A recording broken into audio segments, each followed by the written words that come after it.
Votre attention s'il vous plaît. Cet élément est en français. Contactez-nous pour savoir s'il est aussi disponible en la langue de votre préférence. Veuillez aussi noter qu'il est en audio uniquement. Dépourvu de ce fait d'image originaire. christequality.com. Les cieux sont à la portée de votre main, juste par un simple clic de la souris. Évangileéternel.com, le site de l'Évangile éternel. À présent, nous vous convions à suivre la rubrique Questions, réponses et partage. Retrouvez ici les réponses profondes et claires des ministres de Dieu à vos questions particulières qui vous troublent. Elle est présentée aujourd'hui par L'homme de Dieu, le docteur Jean-Pierre Moubenga, ministre de l'Évangile éternel. Tous les enseignements du docteur Jean-Pierre Moubenga sont disponibles sur christequality.com/jpmoubenga.html. Bonne édification au nom de notre commun Seigneur et Dieu Jésus-Christ. Amen. Ozolokomo Yesu Masia po na séance oyo mwata moke otikali na biso okamba biso na kombo na Yesu. Amen. Le monsieur la répète. Bon tigi na mona ayaga.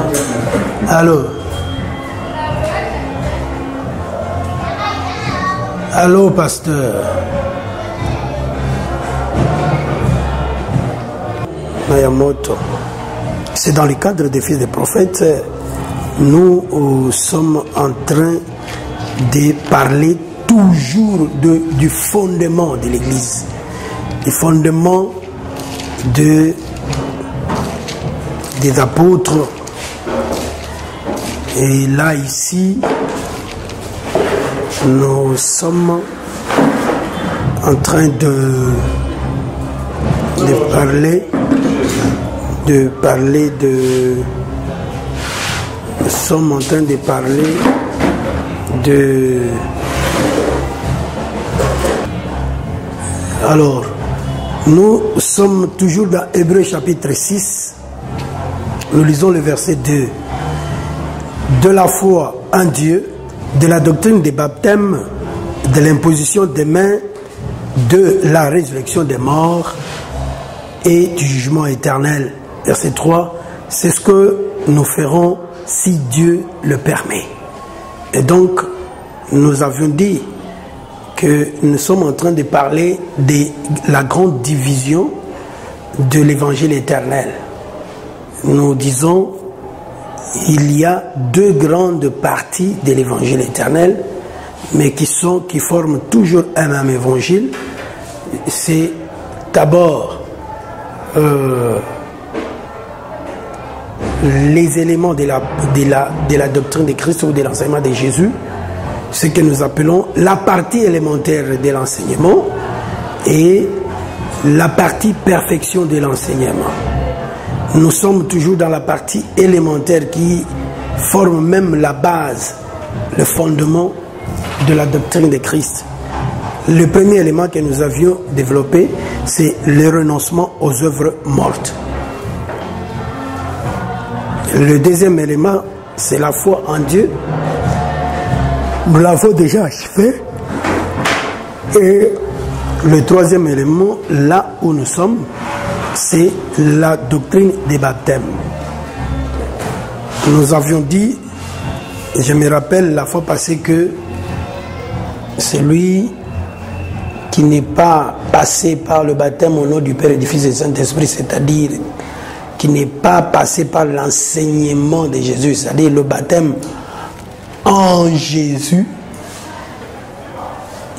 même s'il va aux eaux et on le baptise au nom de Jésus-Christ, en tout cas, cette personne n'est pas encore baptisée. Il faut d'abord être baptisé dans l'enseignement. Parce que nous avions dit que le nom du Père, du Fils et du Saint-Esprit, c'est l'enseignement de Jésus. c'est en Jésus-Christ. Et il y a un frère qui avait posé une question, malheureusement je ne le vois pas aujourd'hui, alors qu'il avait certifié être là, un frère qui était nouvellement venu, qui a parlé du baptême des gens par rapport à Christ, et nous lui avons dit que Jean a baptisé et Jésus a aussi baptisé d'eau. Ce n'est pas que Jésus a baptisé seulement du Saint-Esprit et du feu, mais Jésus est venu compléter ce baptême-là. Il a donné la précision sur le baptême. C'est Jésus qui a dit « Allez baptiser au nom du Père et du Fils et du Saint-Esprit ».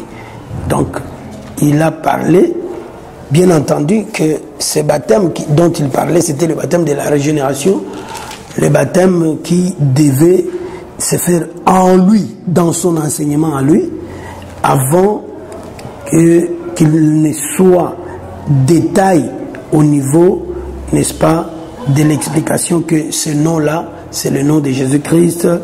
Il faut aller avec cela dans les eaux, n'est-ce pas, du baptême. Donc, et Jésus lui-même a baptisé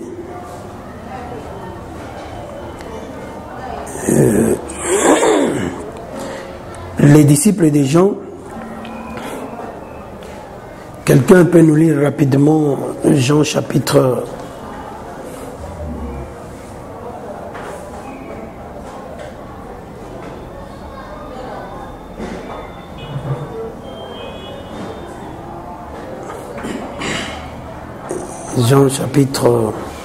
1er, verset 33.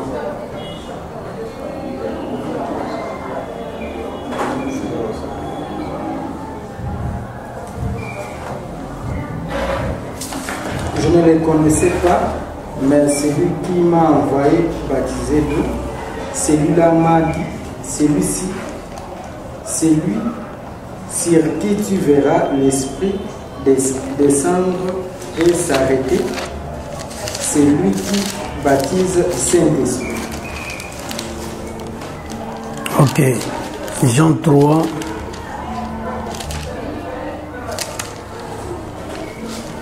Jean 3,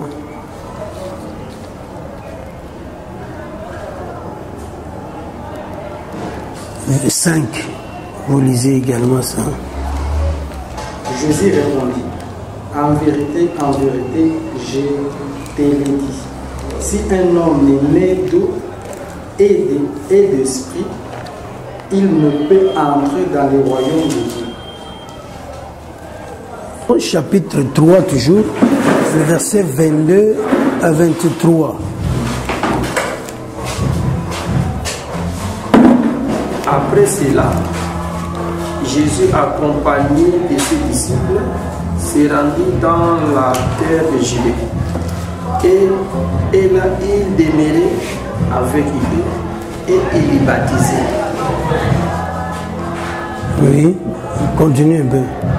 Jean aussi baptisait alors près de Salim parce qu'il y avait beaucoup d'eau. Et Élie venait pour être baptisé. Parce que jusque-là, Jean n'était pas encore en prison.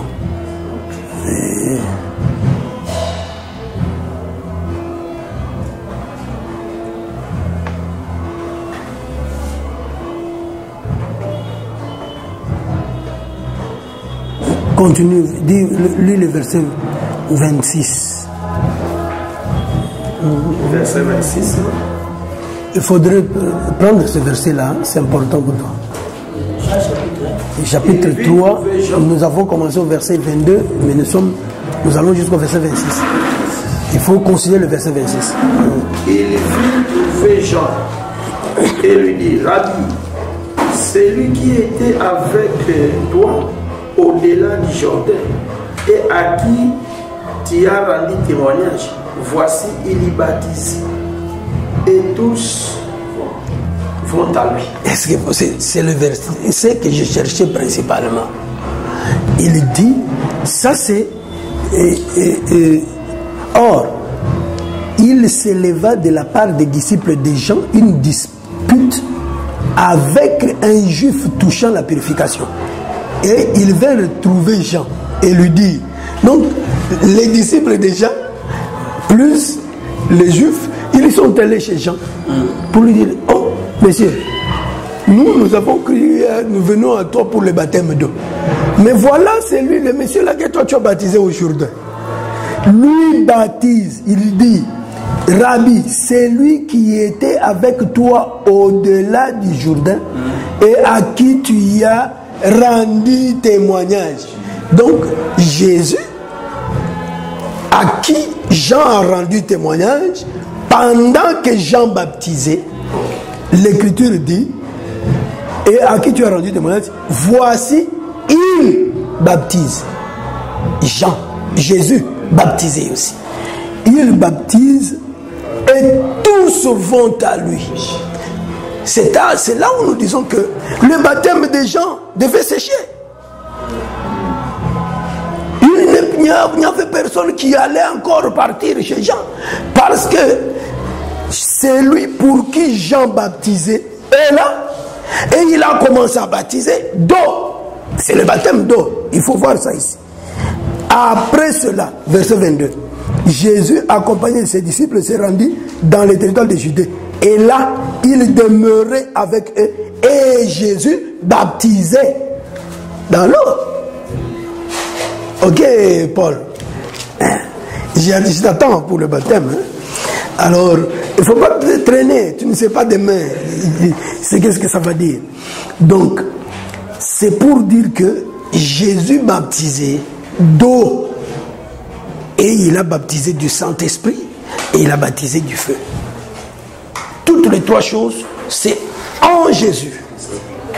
En Jésus. Toutes les trois choses, c'est en Jésus-Christ. Donc,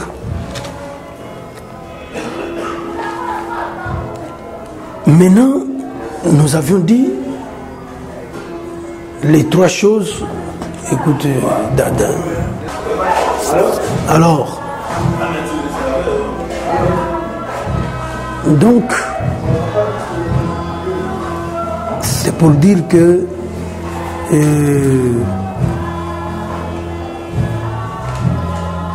l'affaire du baptême en Jésus et qui contient les trois phases est claire.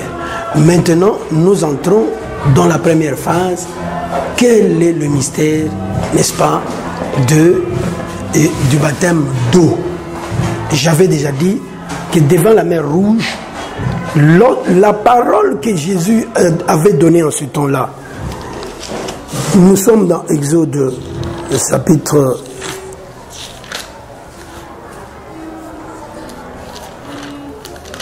1. Parce que c'est la grande référence que Paul nous a donnée du baptême d'eau.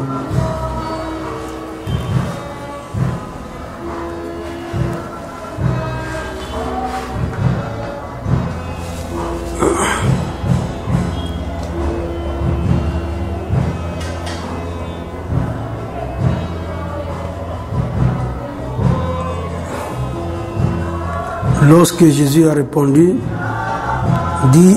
dites-leur qu'il marche.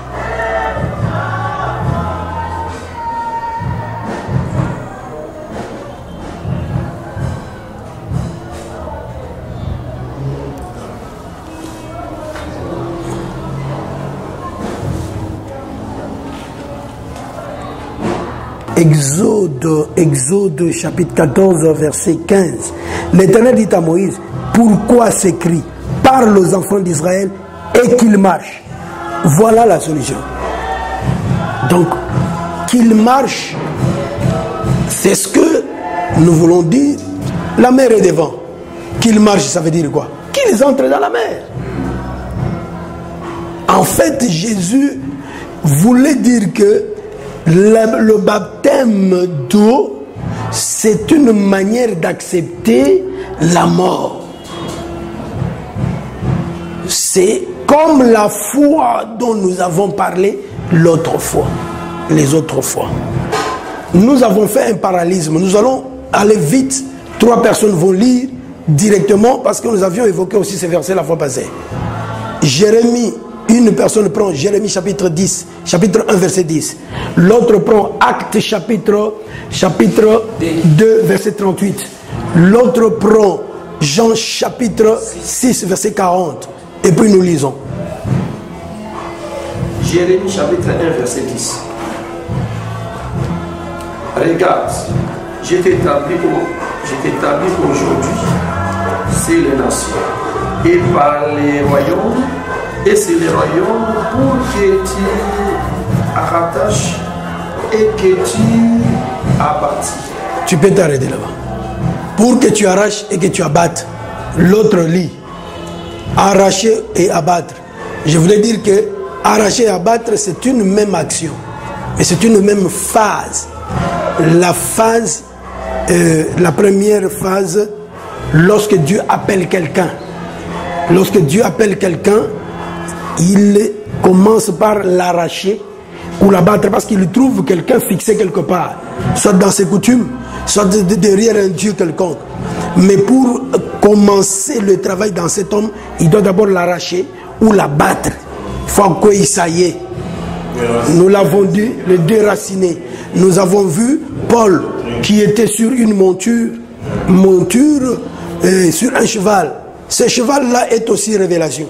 Même si on n'a pas vu ça clairement là, mais c'est une révélation aussi. Et le voyage qu'on faisait autrefois, on le faisait sur des chevaux, principalement. Et des gens qui étaient mandatés comme des porcs, ils ne pouvaient pas manquer une monture.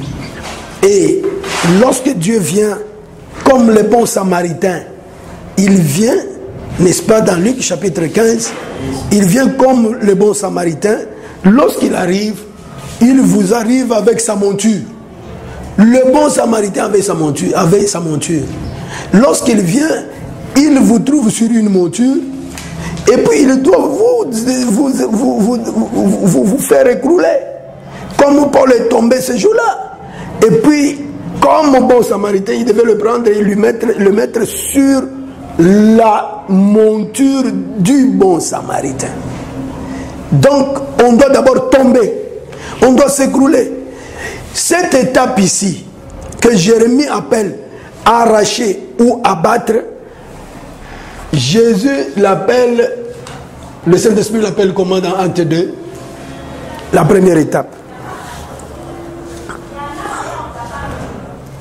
Mais vous n'êtes pas prêts, vous étiez là. Et puis la personne qui lit Jean 4, lit Jean 4. Jean 4 ou 6. Jean 6, verset 40. La volonté de mon Père, c'est que quiconque voit le Fils et croit en lui ait la vie éternelle. Ce sont les 3 choses. Au dernier jour, la première chose, c'est voir ici. Ici, tomber, ou du moins arracher ou abattre, coïncide avec voir là-bas. Paul n'a fait que voir. Et c'est voir là qui se traduit dans être arraché ou abattre. Et puis là-bas, on dit quoi? Pierre leur dit, répentez-vous. C'est la même chose. Donc, lorsqu'on voit le Fils, Moïse a dit, on ne peut pas voir la face de Dieu et rester vivant. Donc, dès qu'on voit la face de Dieu, on doit faire quoi? On doit tomber, on doit mourir. Donc, voir la face de Dieu, c'est être abattu ou déraciné, arraché. Et là-bas, c'est avoir la repentance. Être dans la repentance. Deuxième étape chez vous, c'est comment? Après arracher ou abattre, on dit détruire ou ruiner. Là-bas, il va parler de croire en Jésus. Après avoir vu, on croit. Et celui qui croit, nous l'avons défini ici, que la foi, c'est accepter de mourir avec Jésus. Et de l'autre côté, c'est ça, c'est le niveau où on place le baptême. Le baptême, le mystère du baptême, c'est croire en Jésus. Et croire, c'est prendre la décision de suivre. Cela veut dire accepter de mourir avec Jésus. De l'autre côté, c'est être baptisé. Et de l'autre côté, c'est être ruiné ou détruit. Et c'est là où, c'est ça le mystère du baptême. Le mystère du baptême, c'est que la personne qui accepte le baptême, accepte d'être détruit ou d'être ruiné. C'est-à-dire mourir complètement avec Jésus. Parce qu'il y a la mort et la mort. Aujourd'hui, ce matin, j'ai annoncé que je vais parler de l'amour comme étant la mort. Parce que l'amour, c'est aussi la mort. Nous avons connu l'amour en ce qu'il a donné sa vie pour nous. 1 Jean chapitre 3, verset 16. Il a donné sa vie pour nous.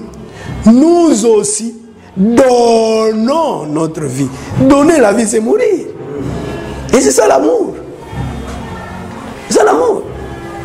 Et donc, il y a la mort et la mort. Il y a la mort qui est la mort avec le séjour des morts, mais il y a la mort qui est la mort propre, la mort de Jésus. Lorsqu'on croit à la mort de Jésus, on accepte de mourir avec Jésus. C'est le baptême, c'est la foi. C'est la foi. Alors, le grand mystère du baptême d'eau, c'est la mort avec Jésus. C'est ça. C'est que le Seigneur a étalé dans Romains chapitre 6, ici.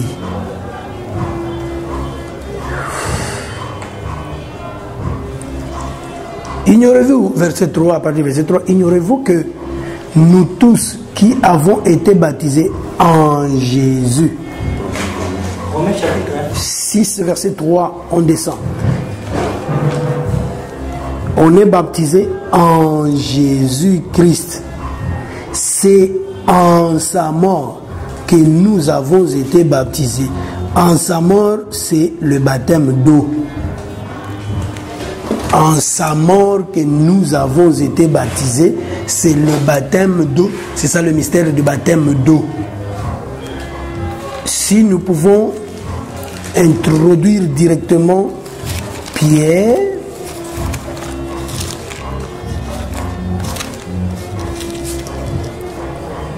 nous avions parlé l'autre fois de Pierre chapitre 3, 1 Pierre, n'est-ce pas?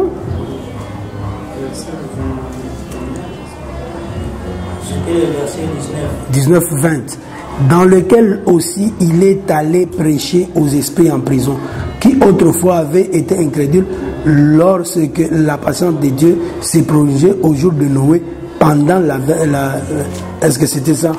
Oui, c'était jusqu'au verset 21. Il dit, et dans laquelle un petit nombre de personnes, c'est-à-dire 8, furent sauvées à travers l'eau. Cette eau était une figure du baptême. C'était la mort. C'était la mort. Les gens qui n'étaient pas dans l'arche, ils sont morts. Ils sont morts complètement. Les gens qui étaient dans l'arche aussi, ils sont morts, mais ils sont morts en Jésus. Et les autres sont morts hors Jésus. Parce que le baptême, lorsque vous n'êtes pas en Jésus, vous mourrez. C'est pourquoi l'Écriture dit, vous ne pouvez pas prendre à la légère un engagement sacré. C'est un proverbe, je crois, 25, quelque chose comme ça. 27, verset 25. Donc, c'est pour dire que, quand Paul parle ici, il voit toutes ces choses. Et il dit que c'est 20-25. Ok. C'est Proverbe 20-25.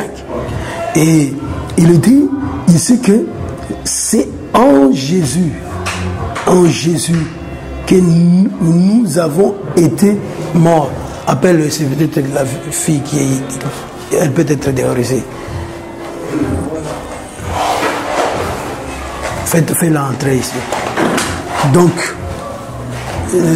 nous avons été baptisés.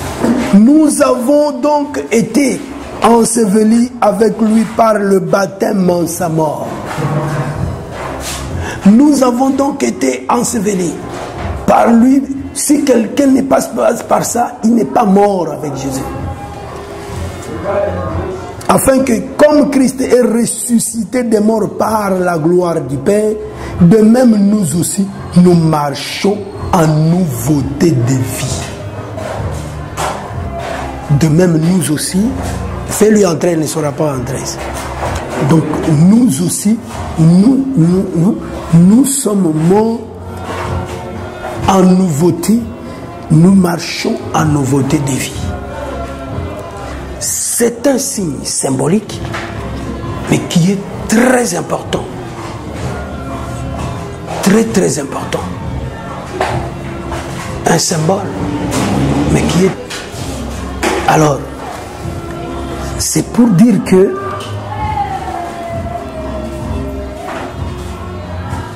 un mystère, lorsque vous entrez dans cette eau-là, c'est une eau physique. C'est pourquoi nous disons que c'est la doctrine.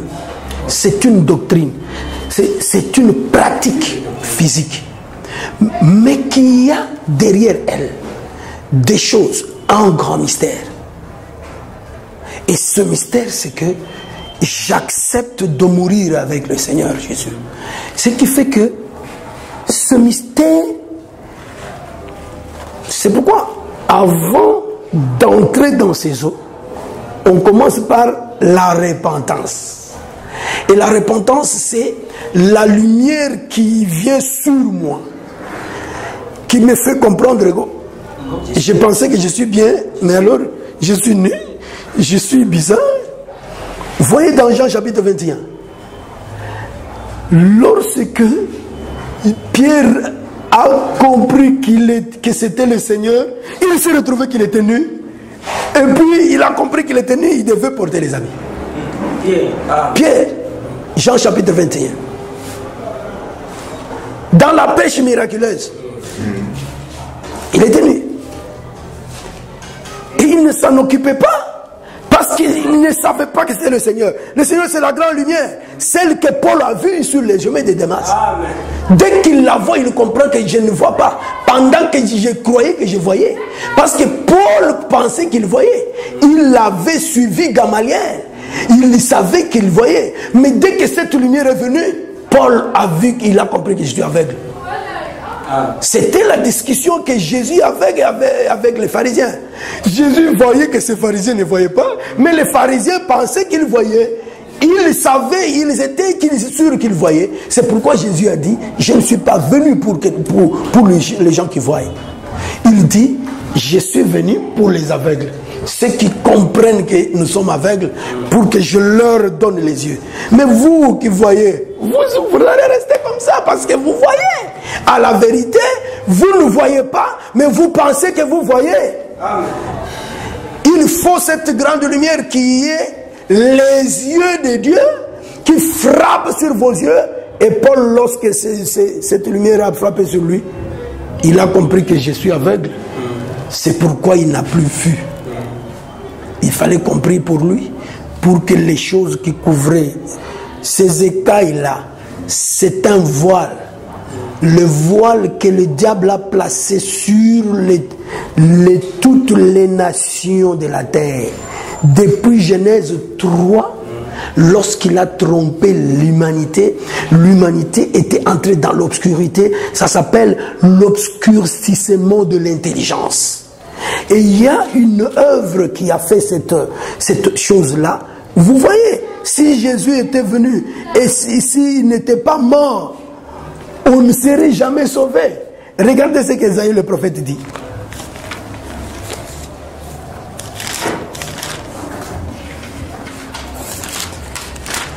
On sera obligé de nous arrêter dans 4 minutes.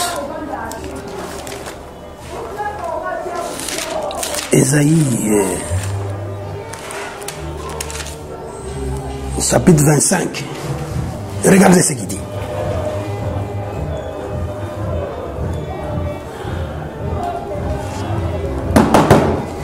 Lisez rapidement le verset 7. Oh là là, il faut commencer au verset 6, mais c'est le verset 7, très, très important.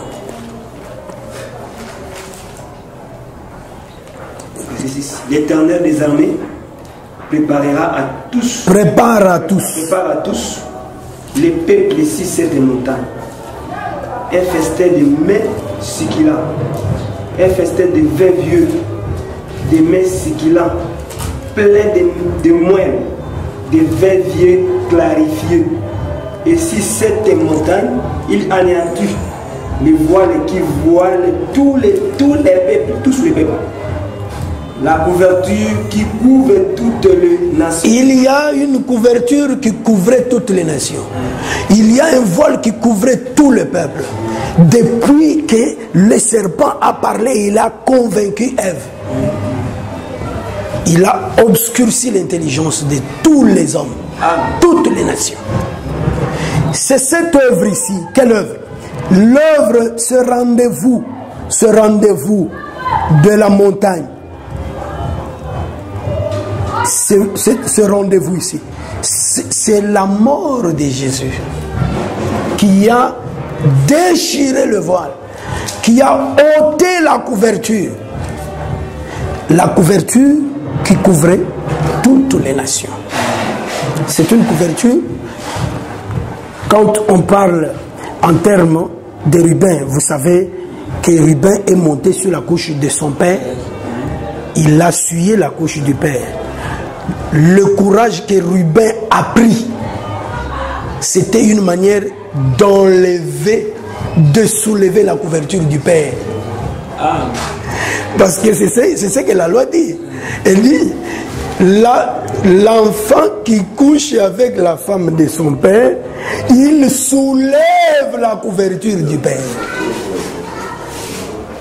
Et il fallait qu'il y ait un enfant qui aurait le courage de faire ça, car c'est une abomination apparemment. Oui. Amen. Et l'enfant qui pouvait faire ça ne pouvait être que le premier-né, parce que le premier-né c'est le Père lui-même. Amen. Lorsqu'il fait cette œuvre-là, étant premier-né, en tout cas, il n'a pas péché à la vérité. Parce que le premier-né, c'est l'action du Père. C'est tout un mystère.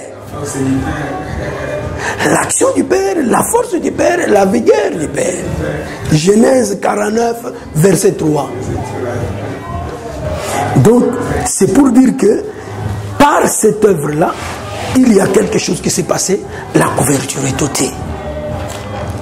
Si vous n'êtes pas baptisé d'eau au nom du Seigneur Jésus-Christ, c'est Jésus qui est mort et qui est ressuscité.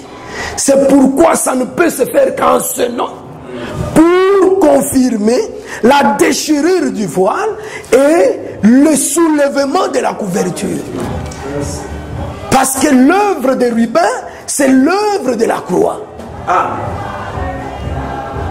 Et donc, c'est pourquoi, lorsqu'il fut sur la croix, là dans le temple, le voile devait se déchirer.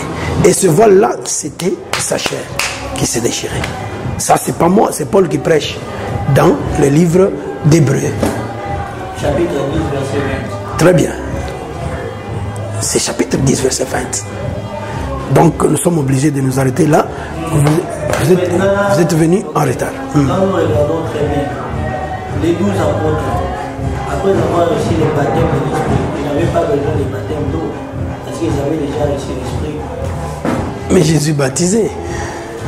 Donc les 12 étaient baptisés par Jésus lui-même. Nécessairement. Mais quand vous lisez dans c'est leur maître. 4, dans Jean 4, on a confirmé que toutefois Jésus ne baptisait pas, mais c'était ses disciples. Il poussait les disciples à baptiser. C'est comment? C'était les disciples qui baptisaient.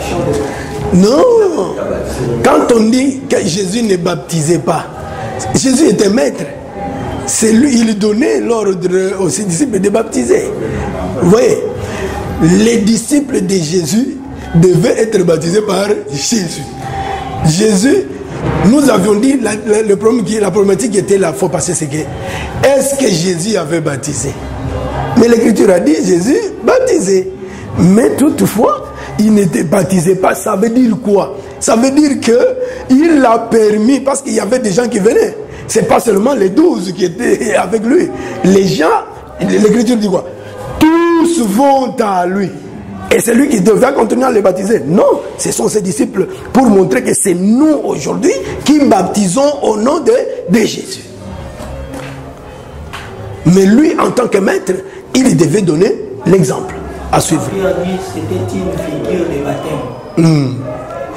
Quand il dit c'était une figure de baptême, c'est-à-dire ce qui était la fois passée. Parce que ici, pour comprendre l'évangile, il faut le comprendre. L'évangile, c'est Israël. Israël, même si vous le prenez comme carte, c'est comme un croissant du côté de la mer et un peu allongé. Et vous trouverez qu'au milieu, il y a une ligne. Cette ligne, c'est le Jourdain. L'essentiel d'Israël, c'est la présence du Jourdain au milieu. En deçà du Jourdain, s'appelle l'Orient d'Israël, ou l'Est. Au-delà du Jourdain, c'est l'Ouest qui est l'Occident. C'est ça Israël. Lorsqu'on prêche, on doit tenir compte de l'Orient et de l'Occident. L'Orient, c'est en deçà. C'est le pays des Galades. C'est le pays des Galades où on est avant de traverser le Jourdain. Cela veut dire le Jourdain comme étant un mystère, le mystère même de l'autel de la mort ici de Jésus. Vous savez que Aman, non, c'est Naaman qui devait être plongé dans le Jourdain. Et plonger dans le Jourdain, c'est monter sur l'autel. C'est accepter de mourir. Parce que celui qui est sur l'autel, c'est celui qui se laisse consumer par le feu. L'autel des reins, on devait y monter. Et lorsqu'on plonge dans l'eau, lorsqu'on a traversé le Jourdain, on avait placé un autel là, à l'intérieur du Jourdain, et on l'a placé aussi au-delà du Jourdain. Ok? Donc, quand quelqu'un plonge là, il devient sacrifice. C'est là où nous parlons que le Jourdain représente aussi la mort de Jésus. Selon Ésaïe chapitre 8, le verset 7, la Bible nous présente le Jourdain comme le roi d'Assyrie. Il présente aussi le Jourdain comme le roi. J'ai à dire que le Jourdain prend plusieurs sens. Mais ici, c'est pourquoi je t'ai parlé de la mort et de la mort. Il y a la mort de... Bon, je ne sais pas si je dis ça ici. Il y a la mort qui est la mauvaise odeur. Mais il y a la mort qui est la bonne odeur, qui est la mort de Jésus. La mort positive, c'est la mort de Jésus. Vous devez mourir. Si vous montez sur cet autel-là, vous êtes guéri. Si vous montez sur cet autel-là, vous ne mourrez pas. Jésus a dit, c'est lui qui accepte de mourir. À cause de moi, il ne mourra pas. Il vivra éternellement. Donc, j'ai un programme avec moi, mais vous allez noter simplement que le Jourdain, c'est le milieu. Le Jourdain, c'est la clé de l'interprétation. Lorsqu'on dit à la loi, c'est-à-dire de l'Orient à l'Occident, si vous ne parlez pas ainsi, il n'y aura pas d'aurore pour le peuple. C'est-à-dire, on doit considérer l'Occident, oui, que tu dis, mais tu avances vers le verset 20. Donc, vous trouverez qu'on parle toujours à la loi et au témoignage. Si on n'a pas parlé comme cela, il n'y a pas d'aurore, il n'y a pas de jour, il n'y a pas de lumière, il n'y a pas de la lumière et de la vie pour les hommes. Donc, vous acceptez d'arrêter là-bas. Désormais, nous allons commencer à travailler ici jusqu'à ce que nous allons terminer ici. Oui. Jean chapitre 7, verset 38 à 39. La Bible nous présente ce fleuve-là comme le Saint-Esprit. Oui, ce fleuve-là. Qui a soif, qu'il vienne. Oui, c'est pourquoi je te dis, il faut respecter l'Orient et l'Occident. Donc quand tu prends chaque écriture, cherche l'Orient de cette écriture et l'Occident de cette écriture. C'est comme ça que tu vas comprendre les écritures. Les branhamistes ont fait une grosse erreur parce qu'ils ont enlevé le Jourdain. Ils pensent qu'on va prendre toutes les écritures comme on veut et on marche comme on veut. Non, il faut toujours considérer l'Orient et l'Occident. Je te répondrai prochainement sur cette écriture-là parce que je dois en parler posément. Ok? Ça, c'est la visite de Jésus, n'est-ce pas, à la fête des tabernacles, ou les derniers jours de la fête. C'est ça, non? Et c'est un fleuve d'eau vive qui coule jusqu'à l'éternité. Ça, c'est pour parler du Saint-Esprit. Le Saint-Esprit, c'est toujours la parole. L'Écriture dit, les paroles que je vous donne sont esprit et vie. C'est la parole. Donc, c'est aussi le Saint-Esprit lorsque ça coule. On va parler peut-être de ces détails-là pour comprendre que ça doit être interprété. Parce qu'il y a de l'eau du puits. Tu connais le puits de Jacob. Lorsque la femme samaritaine est arrivée, et c'était un puits. Mais il y a un torrent. Un torrent, c'est un serpent. C'est Job qui parle de ça. On va parler de ça. Si on peut revenir à ta question prochainement. Pour l'instant, on est obligé parce qu'on nous attend quelque part. Et je dois recevoir ma fille ici. Donc, pour aujourd'hui, que le Seigneur vous bénisse au nom de Jésus. Amen. C'est bon. C'est bon. C'est bon. C'est bon. Merci d'avoir suivi ce message et que Jésus-Christ vous bénisse. Si vous avez une question à l'intention de l'homme de Dieu, si vous voulez que l'homme de Dieu prie pour vous, si vous voulez vous confier à l'homme de Dieu, ou si vous voulez tout simplement bénir l'homme de Dieu, contactez-le directement si ses coordonnées sont disponibles depuis sa page. Sinon, contactez-nous et nous lui transmettrons vos préoccupations. N'oubliez pas de faire un tour à notre page évangélisation pour voir en quoi vous pouvez vous rendre utile à Christ par cette œuvre. Que Dieu vous bénisse tous. Amen. ChristQuality.com. Les cieux en un clic de la souris. Évangile-éternel.com. Le site de l'Évangile éternel. Christ et Quality Fondation, équilibrer la manne ramassée dans le désert de sorte que chacun ait un numère.